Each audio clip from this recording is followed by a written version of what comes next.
शब्द हमारा पेट है, वेद दिया जग माया। भरम कर्म को भांग के हंस ले आवे जाय, हंस ले आवे जाय। ब्रह्म के लोक पठाऊं, 1.25 को हुक्म हंस संग लेकर जाऊं। सुख रामदास फटकार कहे, इनमें फेर न इनमें फेर न काय। शब्द हमारा पेट है, भेद दिया जग माया। अब बात हो रही है नेचर की, सब शब्द की। शब्द हमारा पेक है। पेक नाम शक्तिशाली, ताकतवर। ये शब्द बहुत ताकतवर है, सारे शरीर को हिला के छोड़ता है, गूंजने लगता है। जब सत्संग जगता है तो सारा शरीर गूंजता है, मन डरने लगता है। ये शब्द कैसा है? ताकतवर है, जोरावर है। के सुखराम शब्द जोरावर पाया सुपता। अब कितना भी कोई शब्द के बारे में कहे, विश्वास तो तब आएगा जब आपके भीतर वो जगेगा। अब जिसके अंदर जगह है उसको विश्वास आ गया, और जिसके अंदर नहीं जगह है वो सोचेगा कि कहीं ऐसा होता है। मन डरता है, मन धुसता है, शरीर कांपता है। ऐसा भी कोई शब्द है? तो महाराज कहते हैं कि है। शब्द हमारा पेक है, मेरा शब्द बहुत ताकतवर है। भेद दिया जग माय। अब ये मेरा शब्द जगत में है, मैंने इसे संसार में भेज दिया है। राम स्नेह की धारा में किसी न किसी संत के भीतर में ये शब्द जागृत है। जागृत है इसलिए जीव जग रहे हैं। अगर शब्द नहीं रहता तो जीव जागृत नहीं होते। तो ये संसार में जो शब्द आया है, ये महाराज कहते हैं कि मैंने शब्द को संसार में भेज दिया है। अब ये शब्द करेगा क्या? शब्द आपके अंदर कोई भ्रम नहीं रखेगा, शब्द आपके कर्म को पूरा जला देगा। महाराज फरमाते हैं, इस्तु आगे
कुछ नाम कचरा, गीला रहो सूखा रहो, आग जलाकर खाक कर देती।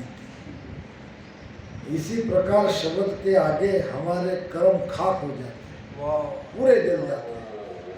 पांचू गोड़ उपाड़्या, यानी 5 विषय मूल के साथ उखड़ जाते हैं। शरीर में 5 विषयों का मूल, यानी जैसे कोई टहनी है, पेड़ है, अगर मूल के साथ उसको उखाड़ दिया तो वो दोबारा लगता नहीं। इसी प्रकार ये 5 गोड़ उपाड़े आत्मसात में बताई।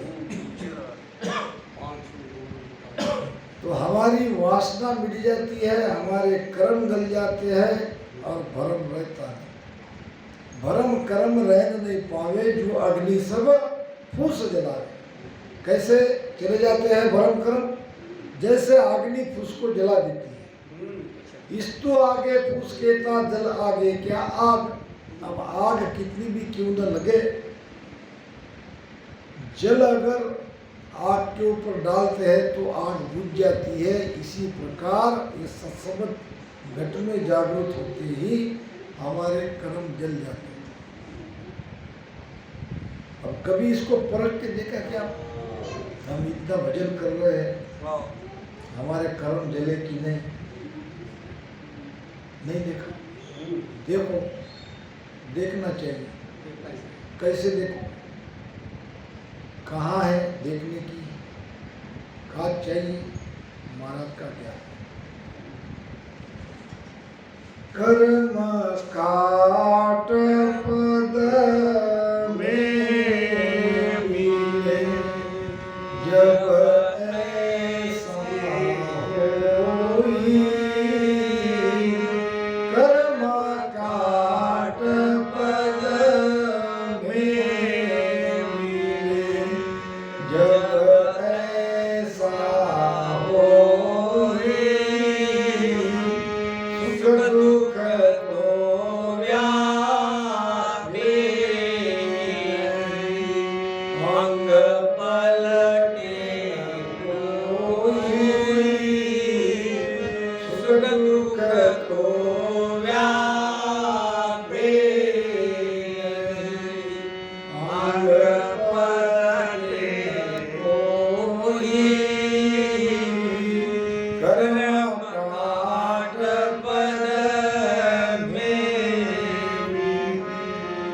जिसके कर्म कट गए, जो परम पद में मिल गया, उसकी स्थिति कैसी होनी चाहिए?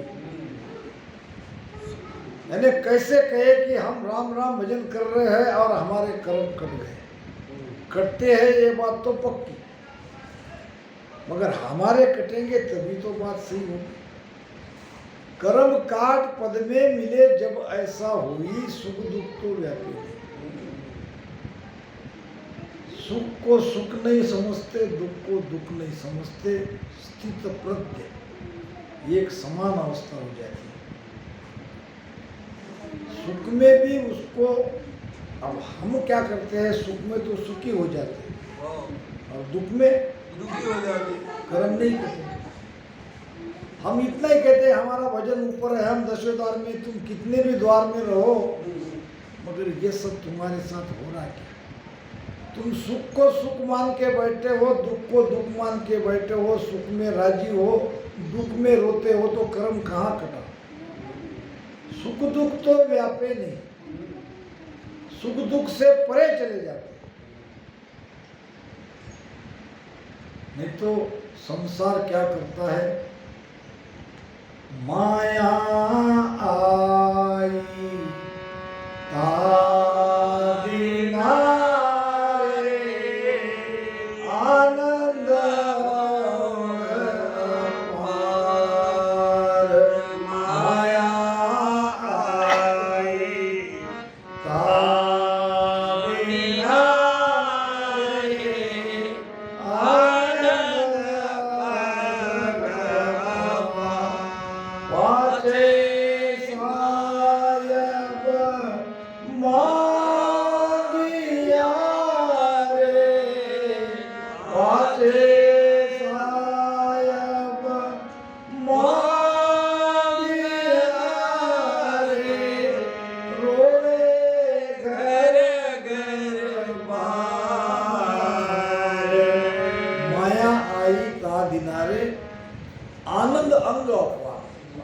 सब तरफ से खुशहाली है, धन की वर्षा है, तो आनंद ही आनंद। कहते हैं कि ये कोई गरीब भक्त था शिव जी का, और माता पार्वती ने शिव जी को कहा कि मृत्यु लोक में तुम्हारा एक भगत तुम्हारा नाम ले रहा है, बेचारा बहुत गरीब है, अब उसको कुछ देते क्यों नहीं हो?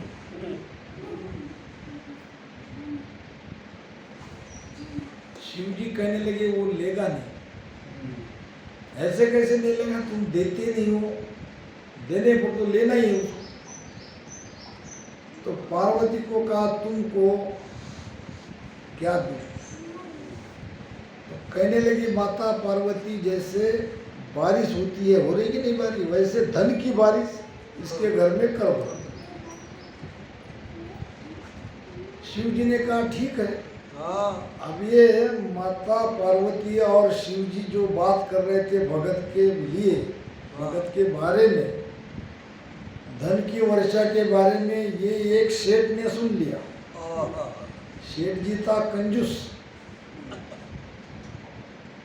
अब उसको पता चल गया कि कितनी कृपा है मुझ पर, मैंने भगवान की बात सुन ली है। अब आज रात में इस गरीब भक्त के घर में धन की वर्षा होने वाली है। कितना मेरा बड़ा भाग्य है, ये सबसे पहले मुझे सुनने में ये बात। और तो बहुत लोग थे मगर किसी ने नहीं सुनी, मैंने ही सुनी। कपड़े वपड़े पहने सेठ अपने हवेली से गया उस भगत के पास और उसको कहा कि भाई तेरा घर मुझे और मेरा घर तुझे, पार्वती शिवसु कहे या निर्धन धन दे, और सेठ सुन साठा किया तम घर ले मम दे। सेठ जी भागते भागते भगत को कहा कि भाई तेरे घर मुझे जो भी सामान है वो सामान के साथ मुझे दे दे, और मेरी हवेली उसमें तिजोरी है, धन है, सब तुम्हारा। तुम खाली अपने कपड़े लेके आ जाओ, मैं मेरे कपड़े लेके आता हूँ। तुम मेरे हवेली में चले जाओ, मैं तुम्हारे झोपड़ी में कुटिया में चला जाता हूँ। अब सेठ जी शाम को होते होते अपने परिवार को लेके भगत के कुटिया में चला गया, और भगत चला गया सेठ के हवेली में। सब कुछ धन था, सब कुछ था। अब रात हो गई और सेठ जी ऊपर देख रहा है कब धन की वर्षा होती, कब धन की वर्षा होती। सारी रात इंतजार में निकल गई, एक पैसा भी ऊपर से नहीं गिरा। सेठ जी भगवान को गालियां देने लगा। मनुष्य भी झूठे बोलते हैं, भगवान भी झूठे बोलते हो। आकाश में हमने क्या झूठ बोला? मैंने माता पार्वती को आप ये कहते हुए सुना कि इस गरीब के घर में आज रात धन की बारिश होने वाली है। रात चली गई, कहाँ हुई? अरे भाई उस बारिश नहीं हुई तो क्या, जिसके लिए कहा है वो तो बैठा है तुम्हारे हवेली में, वहाँ तो धन की बारिश हो गई। मैंने तुम्हारे लिए थोड़ी कहा था, उसके लिए कहा था, उसके लिए कहा था, उसके लिए बारिश हो गई। नहीं तो जाके देख लो अपने घर में। अब सेठ जी माथा पटक के रोने लगा, ये क्या मैं कर बैठा। माया आई ता दिनारे आनंद अंग अपार, और पाचे साहेब मांगिया रे रोवे घर घर भार। तो महाराज कह रहे हैं शब्द हमारा पे कहे भेद दिया जुगनाय, और भरम कर्म को भांगना यानी उसका खंडन करना, भरम कर्म को मिटाना।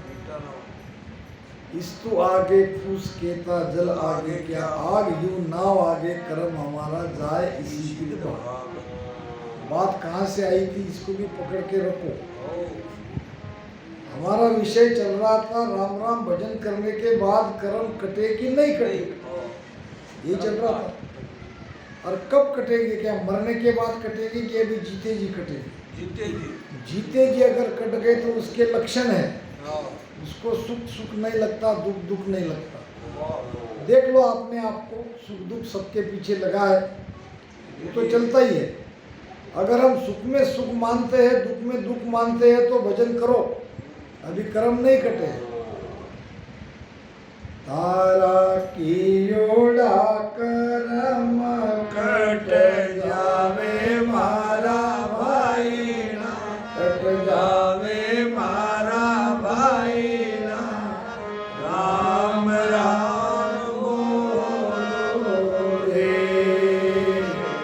राम राम बोलो भाई, राम राम बोलो, राम राम बोलो भाई, राम राम बोलो, राम राम बोलो भाई, राम राम बोलो, राम राम बोलो भाई, राम राम बोलो, राम राम बोलो भाई, राम राम बोलो। कर्म कटते हैं, कर्म कटे कि नहीं कटे ये जांचना जरूरी है। सुख दुख तो व्यापे नहीं अंगन पलटे कोई, जब लग तन डर उपजे सिसकारो खावे, तब लग जन पूछा नहीं पाचा फिरा। अच्छा। नहीं पहुंचा, सिसकारो किसे कहते? दुख होना, शरीर को कोई कष्ट हो गया तो रोना, दुख करना, इसको कहते हैं सिसकारो खाना। खाना। अगर हम शरीर के व्याधि से मन में दुखी होते हैं तो अभी पहुंचे नहीं, शरीर के साथ हमारा संबंध है। तब लग जन पूता नहीं वाचा फिर आवे, नार पुरुष की गम रहे चमक जन बैठा। स्त्री को स्त्री की नज़र से देखता है, पुरुष को पुरुष की नज़र से देखता है, फिर भी वो पहुंचा नहीं, फिर भी उसके कर्म कटे नहीं। ब्रह्म ज्ञान में भरम न सासो, में देख दे न आवे, के सुख राम ने कमन प्रिया, ब्रह्म ज्ञान नहीं पावे। ब्रह्म ज्ञान में भरम न सासो, ब्रह्म ज्ञानी के अंदर न भ्रम रहता है न संशय रहता है। सांसों नाम संशय, मैं तेरा मेरा नहीं है। और हमारा तो चलता है, इसको क्यों बुलाया, उसको क्यों बुलाया, इसका नहीं सुनना, उसका नहीं सुनना। ये कोई ब्रह्म ज्ञानी का लक्षण नहीं है। अगर ऐसा जहाँ हो रहा है तो अभी वो ब्रह्म ज्ञान उनके अंदर नहीं प्रकट हुआ। के सुख राम नेक मन फिरिया, नेक यानी इतना सा भी मन विचलित होता है तो वो ब्रह्म ज्ञानी नहीं है। 80 साल के बुढ़े वेद व्यास जी रास्ते से कहीं जा रहे थे और तालाब में कुछ महिलाएं नहा रही थी, और वेद व्यास जी को देख के सब अपने अपने कपड़े पहन लिए और छुपने लगे। वेद व्यास कहने लगे, मुझसे क्यों तुम शर्माती हो, तुम तो मेरी बेटियों जैसी हो, मैं तो बूढ़ा आदमी हूं। शर्माना तो तुम्हें तब चाहिए था जब मेरे आगे मेरा बेटा सुखदेव जी गया, तब तो तुमने कोई हरकत नहीं करी। उनके सामने तुम नहाती रही, न कपड़े पहने, न पेड़ में तुम छुपी। तो वो लड़कियां कहने लगी, बाबा जी बात ऐसी है, वो सुखदेव जी है, आप सुखदेव जी नहीं हो। अरे वो तो जवान था मेरा लड़का, फिर भी वो ब्रह्मज्ञानी है, उसकी नज़र में स्त्री और पुरुष समान है। तुम्हारी नज़र में वो बात आई नहीं है। तुम स्त्री को स्त्री की नज़र से देखते हो, पुरुष की नज़र से देखते हो, इसलिए तुमसे हम शर्मा रही है। और तुम्हारे बेटे के सामने हमको कोई शर्म नहीं है, क्योंकि वो ब्रह्मज्ञानी है और उनकी दृष्टि सम होगी। तो ब्रह्मज्ञानी संत की दृष्टि सम होनी चाहिए, उसके अंदर मेरे तेरे का भाव नहीं आना चाहिए। अगर आता है तो आप समझ लो महाराज कह रहे हैं कि सुखराम नेक मन फिरिया ब्रह्म ज्ञान नहीं खुआवे। वो ब्रह्मज्ञानी नहीं हुआ है, उनसे सावधान रहो। वो अभी केवल भजन ही कर रहा है, अभी वो स्थिति में नहीं आया है। तो महाराज कह रहे हैं भरम कर्म को भांग के हंसले आवे जाए, हंसले आवे जाए ब्रह्म के लोक पठाऊं। पठाऊं नाम भेजना। किसको? जो हमारा शक्तिशाली शब्द को धारण करेगा, वो उसको मैं ब्रह्म के लोक में भेज दूंगा। वो नहीं जाना चाहे तो भी भेज दूंगा। वो अगर कहेगा नहीं मुझे अमरलोक नहीं जाना है, शब्द कहेगा नहीं, अब तो तुम्हें छोड़ने वाले नहीं है। कोई कमर पे पत्थर बांध के कुएं में कूद जाता है और फिर कहेगा कि मुझे मरना नहीं है, मुझे पानी से बाहर निकालो, पत्थर छोड़ेगा नहीं। कोई हंसी मजाक में गले में फांस अगर लटकाता है तो फांस उसको छोड़ेगी नहीं। तो महाराज कहते हैं ब्रह्म के लोक पटाऊं और 1.25 लाख को हुक्म हंस संग लेकर जाऊं। अब क्या महाराज 1.25 लाख हंसों को ले जाने के लिए आए थे?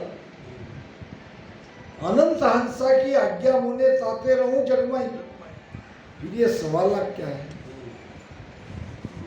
ये 1.25 लाख को समझो, ये 1.25 लाख है आहार। इसका काल का काल रोज 1.25 लाख जीव खाता है। जैसे हम भोजन करते हैं 2 रोटी 3 रोटी 4 रोटी, हमारा आहार है, उतना हमको रोज खाने के लिए चाहिए और हम खाते भी है 2 टाइम। इसी प्रकार रोज काल को 1.25 लाख जीव चाहिए। तो महाराज कहते हैं कि जिस दिन मैं मोक्ष में जाऊंगा, यानी 10वां द्वार मेरा फूटेगा, उस दिन काल को भूखा रहना पड़ेगा। काल को 1.25 लाख जीव उस दिन मैं खाने नहीं दूंगा। 1.25 लाख को हंस संग में ले जाऊं, उनका भी मैं उद्धार कर दूंगा। ये तो महाराज ने कहा है, मगर भोरकी ग्रंथ में एक बात आती है रानी सत्यवती की, आपने सुना होगा। सत्यवंती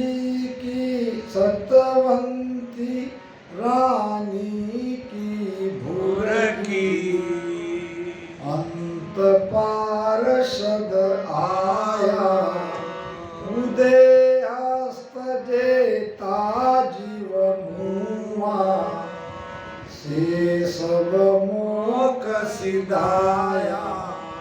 सत्यवंती रानी की भुरकी अंत पार्षद आया। रानी सत्यवंती थी, पति का नाम था राजा जनक।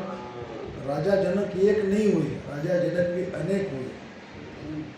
इसमें से कोई एक राजा जनक था, उसकी पत्नी थी रानी सत्यवंती। जैसा उसका नाम था वैसे उसके अंदर सत भी था। अब रानी सत्यवंती की मृत्यु समीप आ गई। अब मृत्यु नजदीक आते ही वैकुंठ से भगवान विष्णु ने अपने दूतों को कहा कि जाओ तैयारी करो, महारानी सत्यवंती को लाना है वैकुंठ में, क्योंकि वो सती है। सती को मोक्ष में नहीं ले जाया जाता, सती को नरक में नहीं भेजा जाता, सती को वैकुंठ लाना है, तो भगवान विष्णु के पार्षद आ गए और रानी को कहने लगे, रानी साहिबा आपके लिए विमान आया है, भगवान ने विमान भेजा है, बैठो विमान में चलो। रानी कहने लगी, बिना मेरे पति को लिए मैं वैकुंठ में नहीं आ सकती, विमान में नहीं बैठ सकती। उनको पूछने लगी, मैं सतवंती हूँ यानी सती हूँ। सती इसलिए हो कि मैंने मेरे पति की सेवा करी है। अगर मेरे पति नहीं होते तो मैं सती नहीं कहलाती। सती नहीं कहलाती तो मेरे लिए विमान नहीं आता। तो मेरे पति को बिठाओ तब मैं आऊंगी। पार्षद कहने लगे, आपके पति नहीं आ सकते, वो राजा है, किसी का उसने भला किया है तो किसी का बुरा भी कहा है, किसी के ऊपर न्याय किया है तो किसी के ऊपर अन्याय भी किया है, हो ही जाता है। इसलिए उसका तो पाप पुण्य का हिसाब देखना पड़ेगा। वो यमराज देखेंगे, हम तो उसको नहीं बिठा सकते। तो रानी कहने लगी, मैं भी नहीं आती, जाओ। पार्षद भागे भागे भगवान के पास आए, कहने लगे, रानी विमान में बैठने को तैयार नहीं, क्या करे? क्या कह रही है? तो अपने पति को बिठाए बिना नहीं बैठ रही है। अब उसके पति को कैसे बिठा सकते हैं? उसका पति यहाँ नहीं आ सकता। तो अब क्या करे? हुक्म दो, कुछ भी करो, रानी को तो लाना है। फिर उसके पति का क्या करे? भगवान कहने लगे, उसको ही बिठाओ, दोनों को। आ गए वापस। रानी साहिबा बैठिए, बुलाओ अपने पति राजा जनक को, उनको भी ले जाएंगे। राजा जनक को बुलाया गया। उनको कहा कि आपको विमान में बैठना है, अपनी रानी के साथ सतीवाड़ में जाना है। राजा कहने लगा, मेरी प्रजा को छोड़ के मैं कहीं नहीं जाऊंगा, मैं अकेला वहां जाके क्या करूं? अगर मेरी प्रजा को साथ ले जाते हो तो मैं बैठता हूं, तुम तुम्हारा देखो क्या है नियम।